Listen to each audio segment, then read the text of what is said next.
Welcome to another podcast of Paranormal Pursuit News. We got Robert, Angelique, and Sandy, all four of us here today.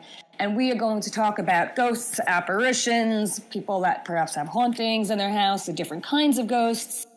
Robert and I are paranormal investigators, and as you all know, Sandy and Angelique are psychics and seers, and we all have some empath to us.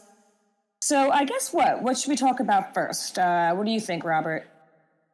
I think we should talk about how when we do think we're experiencing a ghostly visitation to our homes or somebody haunting it, how real is it and how do we know it's really happening to us? I mean, how do we authenticate that?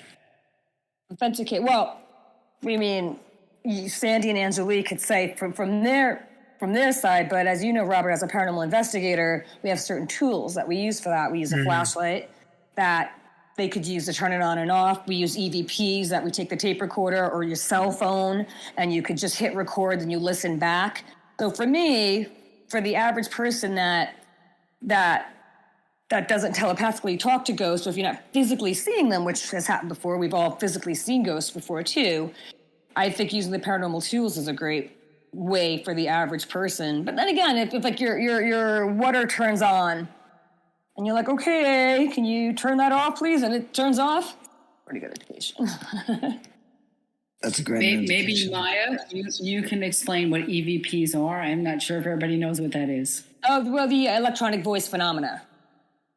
It's just like a lot of times what we see and we hear when you use a camera or you use a recording device, it picks it up. And you don't hear it with your naked ear or your naked eye. But, I mean, I'm sure if a good thing for people at home to do is if your cat's kind of looking at something, your animal, or you think you see something, take your cell phone and just record for a little while. A lot of times you see orbs going right through it, especially if you have an animal.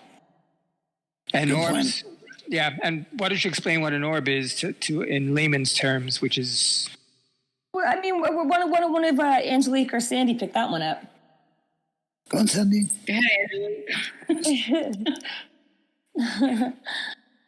They're plasma. It's plasma. Yes, plasma, light beings.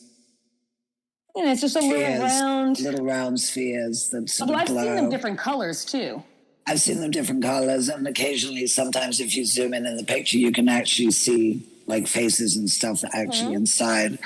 But they're usually present when it's a very loving spirit, not something of a darker nature. So because love is the highest vibration. Well, why do you think there'd be orbs? Because I know there's kind of some orbs that are just pure energy that never were people. But I've seen some angry orbs, some bright red orbs. I've never seen red orbs. Oh. If I find pictures, I'll add them to this. How about Sandy? Have you seen? Yeah, I mean, I've seen, first of all, what I tell people about orbs is it's almost like, when you close your eyes and you see floaters, except your eyes are open. So that's a very similar image to kind of describe. And yes, they are different colors. And I have to tell you, in my experience, though, the colors that the orbs are presenting themselves in didn't necessarily represent the emotion. So, for instance, the red didn't represent anger. To me, in my exchanges with them, it represents energy formation for them, not necessarily emotion. Okay, that's interesting because and I could put some pictures in it when I had done an investigation one time with my sister, it was a little Native American girl and she wanted to get her story out that like her family their village was burnt down and when she touched me, it was a Native American. It was so different. I knew she was upset because she just wanted to get her story out. And then when you saw that orb coming off me, you see me go, oh. If I have the video, I'll try to cut it in. And that orb was bright red coming off. But I knew as a little girl, we got pictures of her. We heard her voice. But I think that in that moment, she was, You don't see the orbs with your naked eye ever.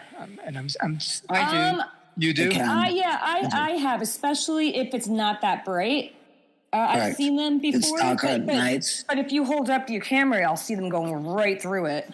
I've picked them up on video a lot, and I've picked up amazing orbs in photos. So people would say, well, okay, it's dust, it's reflecting, it's a flash reflecting off a piece of dust or an insect or whatever. But you're saying that it's a manifestation of energy itself. Yes. So some of them are that. You have to debunk it. And you can see around animals. Like I remember when my son's puppy, and I said to him, "There's all blue light coming off this dog," and actually then I started taking pictures, and then for about 6 weeks she had light blue orbs all around her. That's and she is really special. She's a sweetheart. Oh no. Angelique and Sandy, you both do readings for people. Me, that happens when I'm just with a friend and their deceased loved one chirps into my ear and I'm like, all right, they're not going to think I'm crazy if I tell them, hey, I'm not as confident as you two are in that sense, but you guys do it full time. When you guys are doing a reading for somebody, is it always, is it if there's a ghost in the house, does that ghost come forward? Is it usually a loved one that passed away, their guide, an ET? What is your experience there when you're doing a reading? All of the above. Right. Everything. Can be all of it. All of the above. All of the above. And how do you decide which one gets to talk? It just flows. One presents itself and it's sort of the stronger out of these other beings, and that's it. It's like, well, there's time for everybody, so get in line. And that's kind of how it works.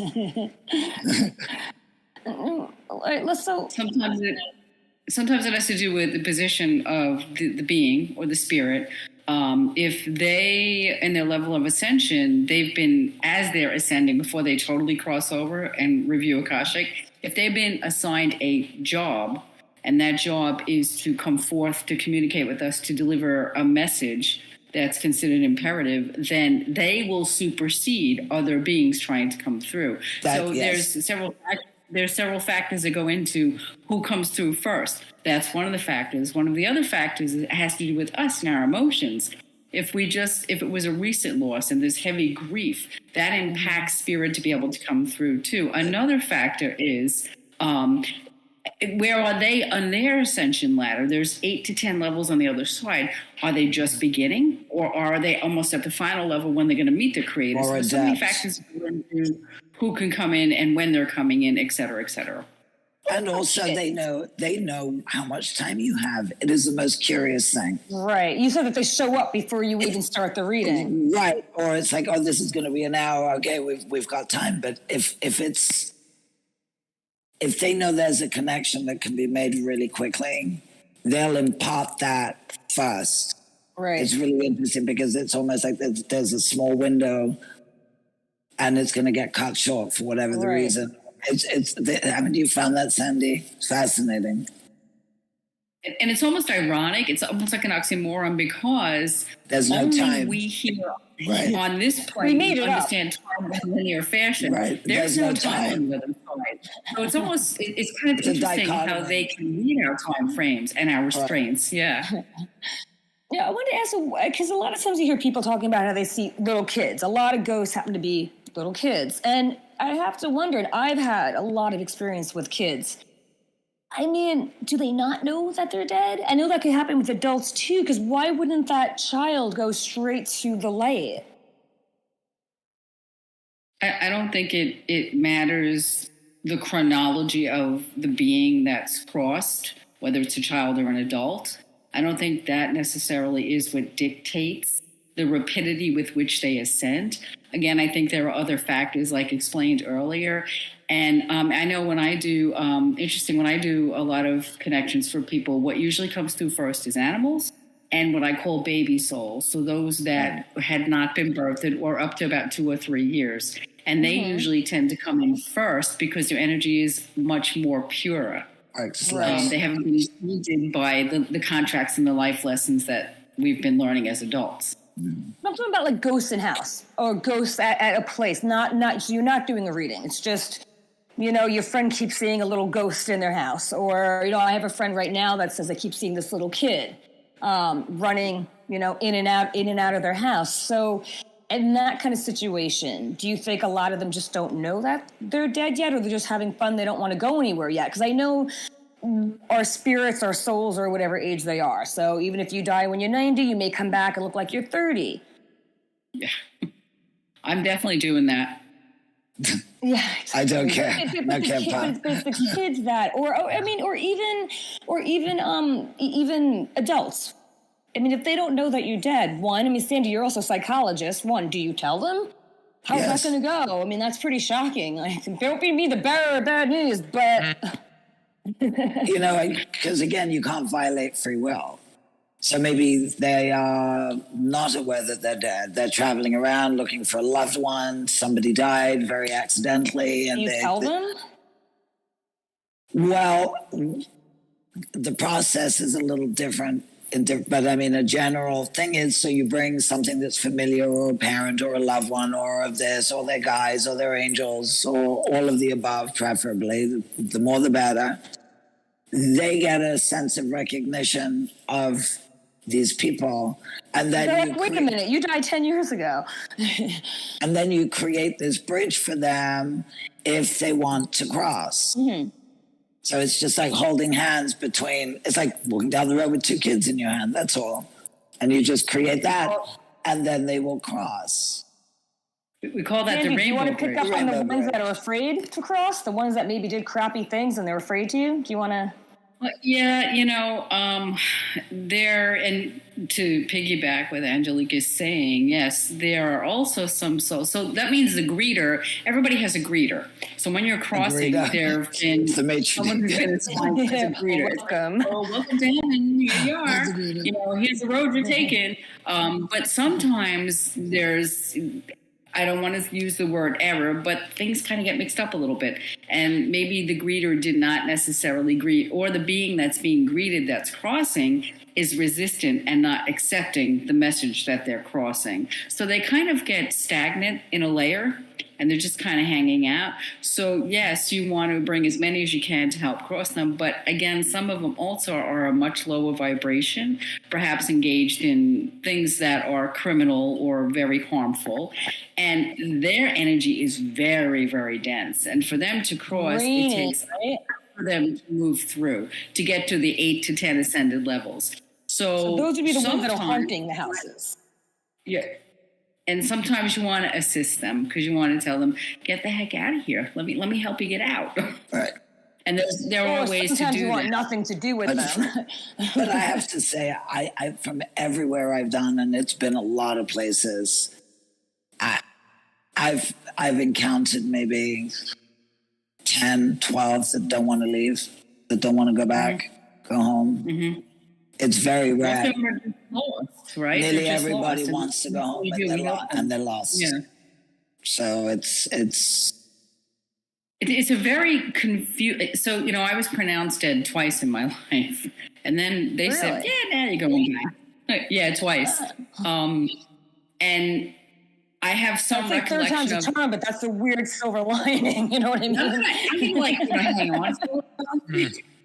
And I have recollection of those crossings. I do have recollection, not complete recollection. And so sometimes, it for some of the souls that are, as Angelique was saying, I agree, not necessarily that they don't want to leave. It's a very confusing state that you're in. And so there may be resistance, but the resistance may be coming from confusion, even if it's a lower vibrational soul. So they hang on to what they know. They died from drug overdose or... Yeah. So are their minds muddled? I mean, is it almost like being intoxicated, let's say, where you're not in full control of your senses because, you don't realize where you are. You sort of know where you are or where you're going, but is that the feeling that they have? Well, I think like a lower vibration energy is going to gravitate to a house or people where they drink too much, that they have addiction problems, because they need that. It's a low vibration, and they're very close to us here in our realm, yes? So they need something to feed. They can't sustain themselves. That's interesting. Up there on their light. So that's kind of what people call possession happens, yes, on various different degrees. But that in essence is it's souls that haven't crossed over, they're sort of stuck in this lower vibrational plane, like Sandy said. There's different layers. They find someone that's vulnerable, goes to bed really high, really drunk, just, whatever. Just not the happiest person in the world at the time. That is a perfect host for that spirit. But the beautiful thing is that the person that's kind of having this, whatever you want to call it, possession, attachment, I like to call them attachments rather than possessions. Mm-hmm. Sounds much better and easier on the person. Mm-hmm. Or agreements, it's like, is that the person who's having this agreement, this spirit agreement with, their soul wanted it as a growth anyway here. It was probably subconscious. Well, no, they made soul agreements to come down. It's a contract. And it's a contract that they've made with the spirit. Now, we're going to get drunk together. I'll be alive, but you're going to be dead. Right. Together. And the two together help them. Basically, the spirit will say to the person, when you start to get scared, I'll step in so you don't have to feel it. So it becomes like a best friend. And the one serves the other. And then what happens is eventually there comes times and opportunities. It's not always that way, but they can kind of outgrow those agreements. He decides to put himself into rehab. What about the ones that pull your hair or that are like throwing bottles or like poltergeists and stuff? Fire away, Sandy.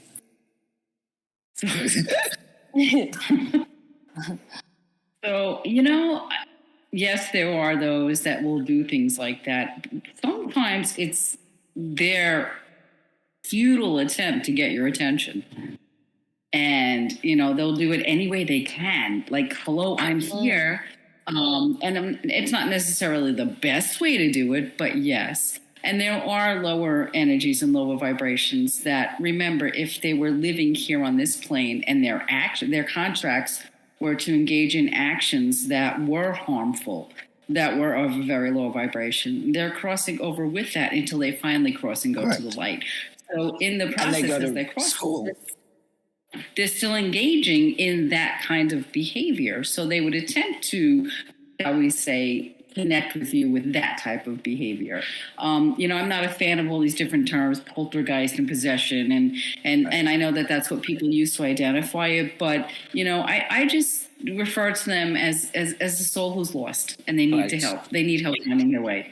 Am I fearful of that? Absolutely not, because the only thing that we will be concerned about when we're doing, and I will use this for identification, depossessions when I work with people to remove entity, the only thing that will cause me to be in a position where I'm not protected is my own fear, because they feed off of that. And I have no fear. As long as I know that I'm doing, work in light and I'm not going to be harmed, that's how I walk into it. And I go, okay, come on, bring it on. Let's go.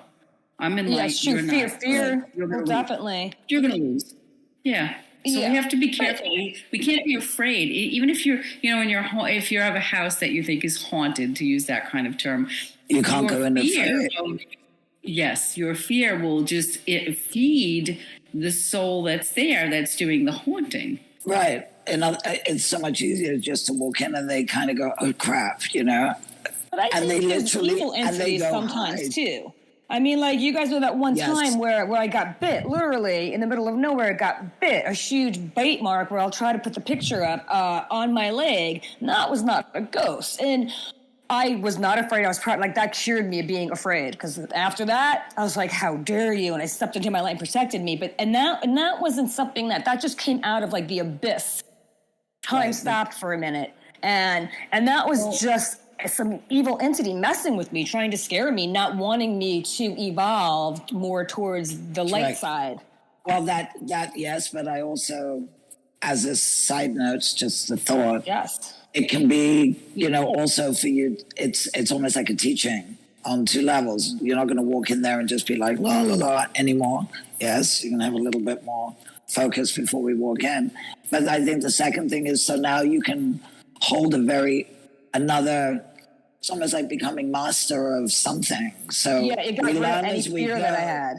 Right, and we learn as we go, and now you can handle it. It would never happen to you again like that. Never. It's like you got the Robert, teaching. have you ever been smacked or? No, I think the only time I ever felt anything was on at the Shanley Hotel. Uh-huh. And I've said this before, and I've told you this, where we weren't even ready yet, but you had told me that there was a little girl there that was very strong. Mm-hmm. And I remember my sleeve being tugged, and it, I've never felt that from the right height. Yeah, from the right height. And you said that she would try to get my attention or someone's attention anyway. And so that kind of freaked me out. But in terms of ever feeling any contact or anything like that, no, I can't say I did. And I've gone on maybe 12, 15 of these kind of investigations. Well, I think with Robert, and I say this with respect, we know that you're skeptical, and so does Spirit. And they're going to go to one of us before they're going to go to you because of your skepticism. And, also something, an additional point, I think this is kind of what Angelique was saying. There's something really important that we need to say, and so that it would help others understand to reduce their fear, that there are universal laws on the other side, and they have to be obeyed by Crossed and here on this plane. And the first law is nothing can invade your space if you command that it doesn't. Correct. And that's very important, because if you're in a home that's haunted, or you feel like this spirit is coming to you and bothering you in a non-playful way that's not fun, then you need to say, with intent, you can't have fear, you absolutely are not allowed in my space, nor are you allowed to be near my body. And it has to be obeyed. Where people kind of lose it is the fear comes in.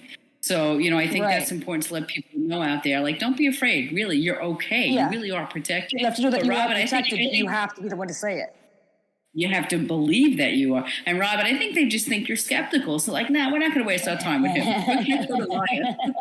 Well, look, as I've explained before, I'm very open to this. Obviously, I'm here, and I made an instant connection with Maya because there was just that, and I just felt that there was something there, like, hey, here you are again. I don't know if I can explain that correctly, but it was like we've known each other, and we met the first time at an investigation. I actually called up her and her sister and sight unseen and said, we need a New York paranormal group to help us out with a video for the newspaper. And that's how it happened. So I'd like to think all this is true, and I don't disbelieve what you tell me sometimes. But all I'm looking for, as I've said, and I've said this before, is I just want proof before I come out and say, well, this happened because of that. There are coincidences. There are insects that do appear as orbs. The flashlight was kind of fun, where we would ask questions, or you would ask questions, and then it would give you a 1 flash for yes, 2 for no kind of thing. A skeptic or a real skeptic, I guess, because I'm an open skeptic, would say, well, it's just the wires are loose, because you do loosen the flashlight a little bit in order to have it flash. And it's just doing a natural rhythmic thing, and it has nothing to do with the questions we're answering. I've left that in the same way for hours and hours and hours and nothing. Mm-hmm. And then other times I've done it in the heat, I've done it outside in the cold. And I'm definitely a believer of that. And plus we've gotten orbs and EVPs right near too. And that's an easy way for some entities that don't have the strength to make themselves into a full apparition, or they don't have the connection that the person, there's nobody there to receive their messages. It's an easy way for them to communicate. Right. And look, I've gotten, a million, dozens of good EVPs that freak me out. Yeah. I still get goosebumps when I listen to them. They're on my computer, and it's almost like they're responding. The little girl at the theater I told you years ago, where there were 2 women who said they were sensitive. One was with the paranormal group, and one was the woman who ran the theater, who I didn't know well at the time, and she told me, I'm sensitive, can I just watch? And it was like stereo psychics, and they were both picking up the little girl. They both saw her. And then as the head investigator was recording this on microcassettes, regular tape cassettes, not even digital, she would play it back, and you hear the little girl responding and saying, Mama, it makes you stop. It's you can't deny that. You can't. You can't. No. What do you guys think about the difference between if it's a ghost or an ET, an alien? I love it. Too good. But I mean, do you think sometimes when people think that it's a ghost, it's actually an ET? Absolutely. And so I'm sure that your next question showing themselves? Are they just like, because they're in physical form a lot of times? You think it's the ones that are in physical form that are just kind of setting a hologram down of themselves, or ones that are a different vibration that aren't energetic? Both? And then some. And yes, I want to see a physical one. I've seen two ghosts physically before. Like physically, I saw them plain as day. And I've seen a couple of light beings that were more like, an apparition that I knew were ETs. But I think it'd be cool to see like an ET like in human form. I mean, maybe we're all looking at ETs right now at each other, but you know what I mean. Like, right, one that you don't know. That's just they do present themselves. If you ask them to, they will present themselves in true form. But you have to remember, many of them, their true form, not Arcturian, not Palladian, others, Lyrians, their true form is, our comparison can be formless. Yes, can be almost very frightening in appearance because it's something that is so unfamiliar for us. And so they don't show themselves that way to you for the fright, to not cause fear. And the other reason is their intensity of light is so strong. Very high. A very high ascended level that they appear and they kind of dumb it down a little bit for us, because it can also overwhelm us. We can short circuit. Yeah. Actually, this is what, because you just said short circuit. This is what came into my head. Do any of you ever get, and it's not tinnitus, it's not that, because I know that I'll get sometimes, it says high pitched ring. Not tinnitus, because it's not in my ears. It's like above, and I'll try to listen to it. I'm almost like, all right, are you trying to download me? All right, this is what I need. It's rewiring. That is a download. But what download and rewiring. It is a download. It is an activation of the pineal gland. It's a download. It's a change in cellular structure. I tell all my students that whenever I'm teaching classes, that is a sign, a very sure sign of your progression in the spiritual development. That it's not tinnitus. It's also a form of communication. Right. Sometimes it's because they're all the time, and it'll be like a minute long, sometimes like 4 minutes long. Usually not much longer than that. It's a download. They're infusing you with a higher vibration of energy. The other thing too is you have to remember. You have to also remember that we have limited hertz. So extraterrestrials and souls that are crossed, they expand the hertz that they're able to produce. We're limited, so sometimes it comes in as this tinnitus type of sound because our ears can't function at the level of hertz that they are able to import. It's such a specific sound. Like it's high pitchedness is not like how they do like that ear chest when they do the doo. It's not. It's such it sounds. Could it be faint? Yes, it's almost faint, but it's almost like right on top of you, right? It's like that's have you ever gotten that, Robert? No, I do. I don't know if it's light flashes that I see. Maybe that'll different. do it. I mean, I've had ringing in my ears, but that could be a million other reasons. But there are times, and it could just be bad vision, but light flashes when I'm thinking of stuff like this or whatever. And I don't know, I haven't connected it to that. I'm just thinking it's bad vision, let's say. Do you ever get that feeling like there's almost like a real gentle, almost like a corkscrew? Yes. Like it's a gentle twist.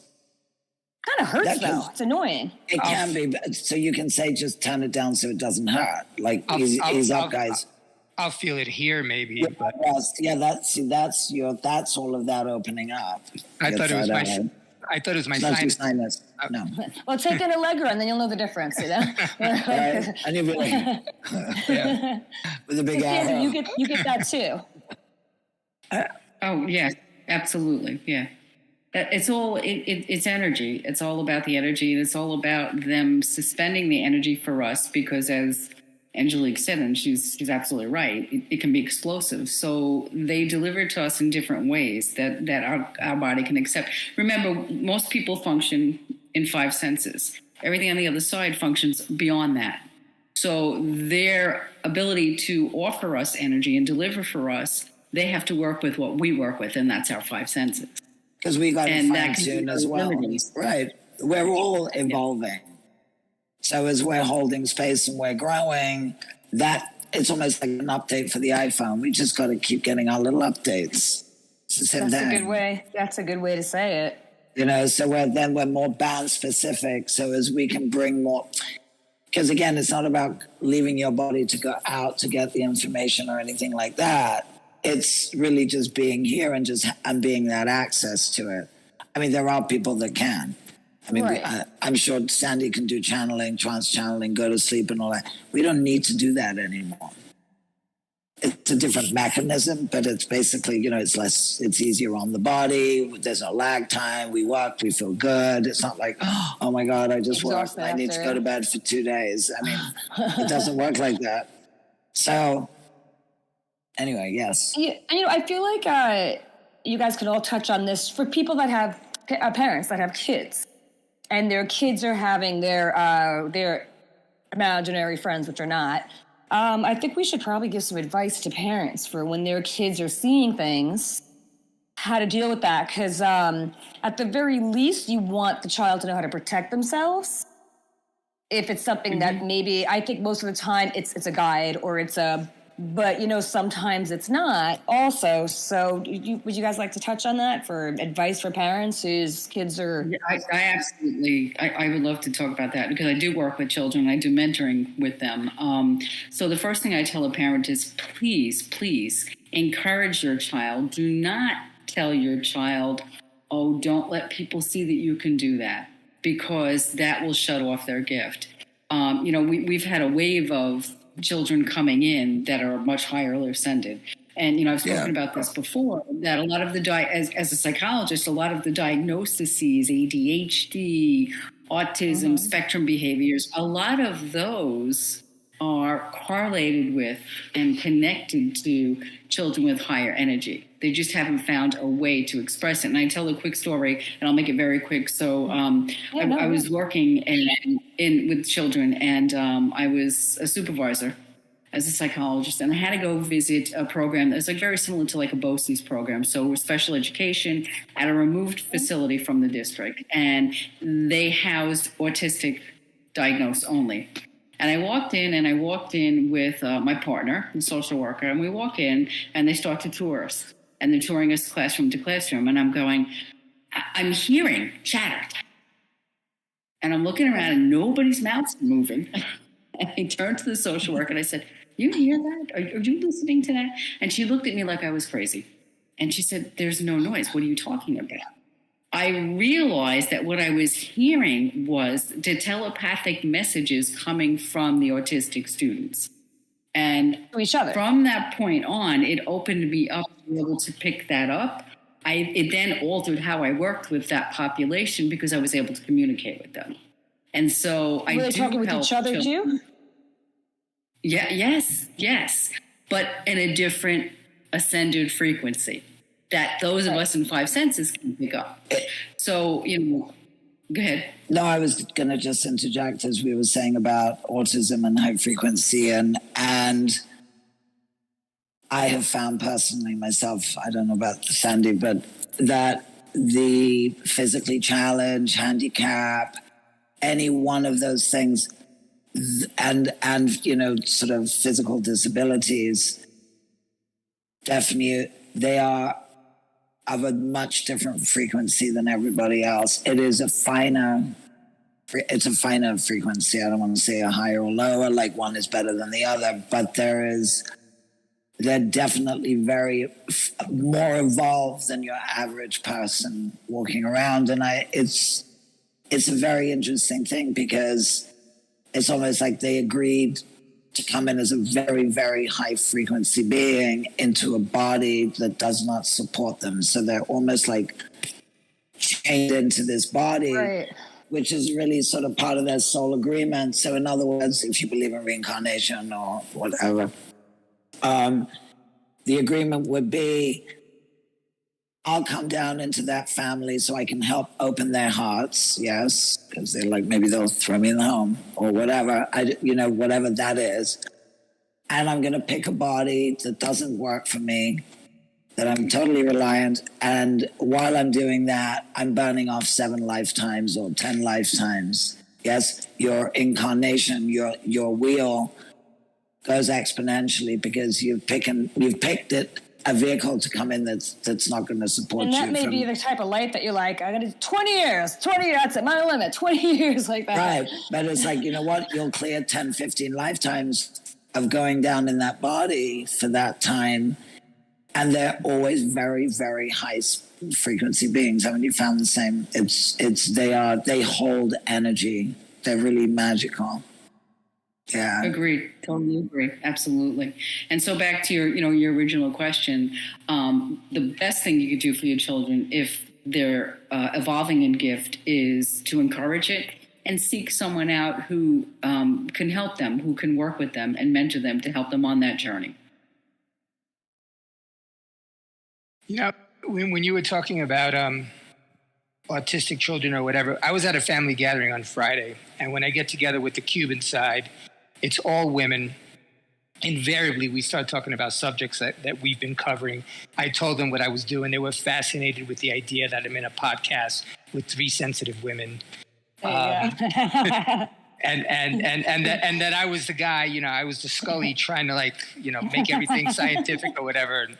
But they know me, and they know that, I'm the one who has the best ghost stories, basically, if you want to put it in those terms. But one of them was my cousin's kid, and she's got to be late 20s, and I didn't know that she worked as a nurse with disabled students, disabled kids. And she said that she finally learned not so long ago that they would freak her out because they would see things and say, oh, he's right over there, I'm talking to my friend, or whatever. And then she realized that this is what they were doing. They were communicating, or they were able to see the other side, and that it was so common among them. And that didn't surprise me, I guess. I mean, it's not just a cliche in the movies then. No.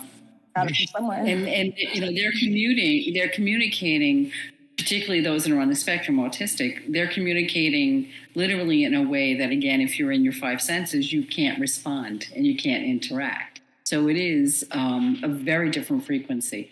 They're communicating. We're making big mistakes by labeling them in a way where we're claiming, well, they don't talk, they can't communicate.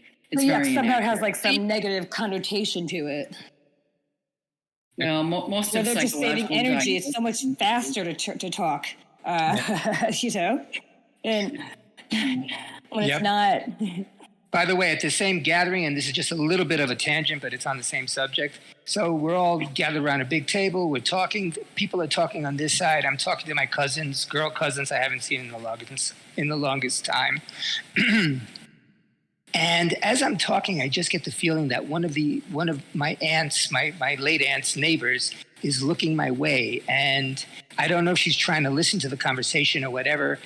Maybe she was interested, but then she goes off over there, and I'm still talking there. As she was leaving and saying goodbye, I just said, "Did you hear what we were talking about?" She said, "Not really.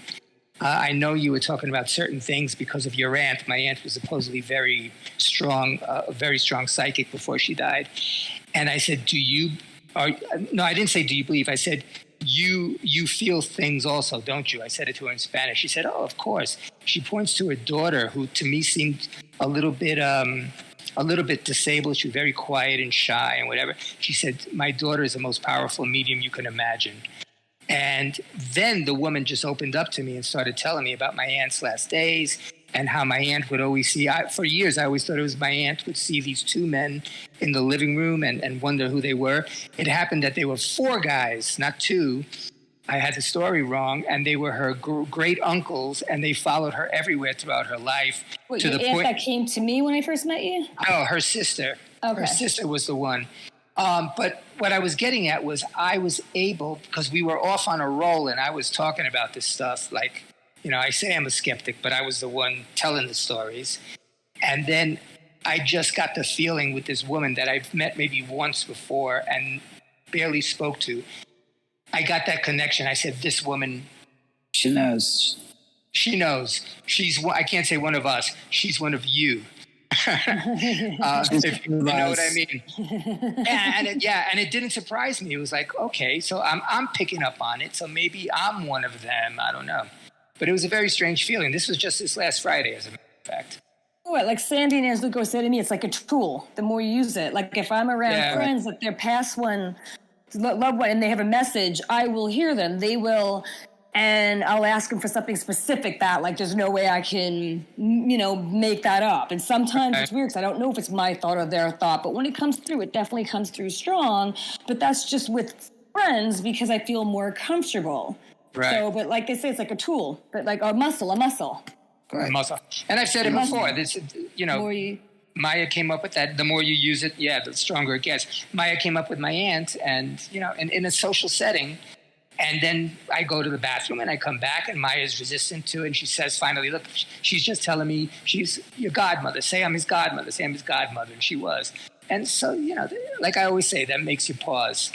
And usually when it's people's loved ones, you could feel the love from them. So there's nothing, you know what I mean? Like, that they're not going to follow you home from the bar. You know what I mean? Like in that way, in that negative way. That like when I first moved to Manhattan, man, like the energy was so heavy compared to when I lived in California.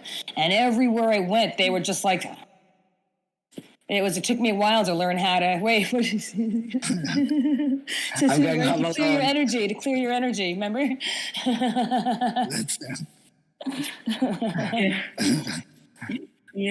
think it's important to point out to everybody that, and I tell everybody this when I teach, that I'm no different than anyone, that everyone actually is born with this gift. It's part of your ability, and that it remains dormant until you seek the journey to seek it out. The cliche, all the answers you seek are within. Well, they are. And everyone is psychic. Mm-hmm. Everyone has the ability to be a medium. And I tell people the key is daily meditation, to putting yourself in that altered state of consciousness so you get rid of the clutter so you can channel and receive what's being delivered to you naturally. And because people ask that all the time. And so you want to see the spirits? Okay, yeah, you can do that. Everybody can do this. Right, Angelique? Yes, I think, and then contribute diet, certain other things you can pepper in there. But yes, everyone can. It's a muscle. We do the work, and you open up, and it's inherent. And everyone can, literally communicate with spirit around them, whether it's someone in their home, whether it's that they've lost someone, to understand that the veil, truly what we call a veil, has been lifted. So there was a barrier between us and the other side, and it really doesn't exist anymore. So that communication is actually very easy to attain. And to attain it, you have to go into an altered state. So if you have a loved one that you lost, or anyone who's a family member or whomever, and you want to talk to them, you don't really need one of us to do that. You can do it yourself. Or you can just go for a walk, even with a skeptic. But even as a skeptic, I think if it's that I've had it, give me a sign, show me you're there, throw me a penny, make it specific, show me a feather, let me see 25 coins because one is random. One is random and you're in New York City, so there's penny, used to be, not now, but exactly. Let me see a mask now. You have to make it something specific. So if you make it specific, Spirit wants you to believe. So you will get the signs. Now, maybe it doesn't come that, I just did it and I didn't see anything. Maybe it'll take a few hours or a day and then wake up and do it again. And it will manifest because it's designed to help us to open more, to sort of come more into our true nature. And right now it's time to do it with all the stuff coming about the UFOs and UAPs, and it's you're not considered crazy anymore if you talk about this stuff. And who cares what other people think anyway? But I think now is the time to do it. I mean, if we all do it the right way, 6 months from now, the podcast will just be all telepathic with everybody. I think we should work on that for next week. Right. Say a word and just look at each other. Say a word, just stare. Right. I've done that, by the way. I do that with friends sometimes. We'll like take a deck of cards, and I'll be like, all right, like, don't let me see pick a card. Don't let me see which one. I'll be like, all right, think the card. And I'll be like, Ace of Hearts. And it's not always right, but I'd say like 1 out of 3 times, 1 out of 4 times takes practice too. Because you got to clear your head, and that's the hardest thing. Yeah, and that's how to develop the skill. Like when the phone's ringing, before you pick it up, although we all have ORD, like try to figure out who it is. Or if there's a friend, tell them that, on this day at this time, I'm actually going to think of something, and you have to think of an intent. And then ask them at that day, that time, did you pick up on it? So there's so many ways to practice this skill, right? Beyond tarot cards and other divinational tools. I think that before our next one, we should all think of a word and see if it's all the same one, and we'll write it down before the thing, and then we can. That could be fun for. All right, like that. That's how telepathy. Maybe it's going to be the same word, or not the same word, or maybe it'll be similar, but that'll be interesting. Hey, why not? You could try that. Why not? Yeah, we can do it. I like it. Yeah.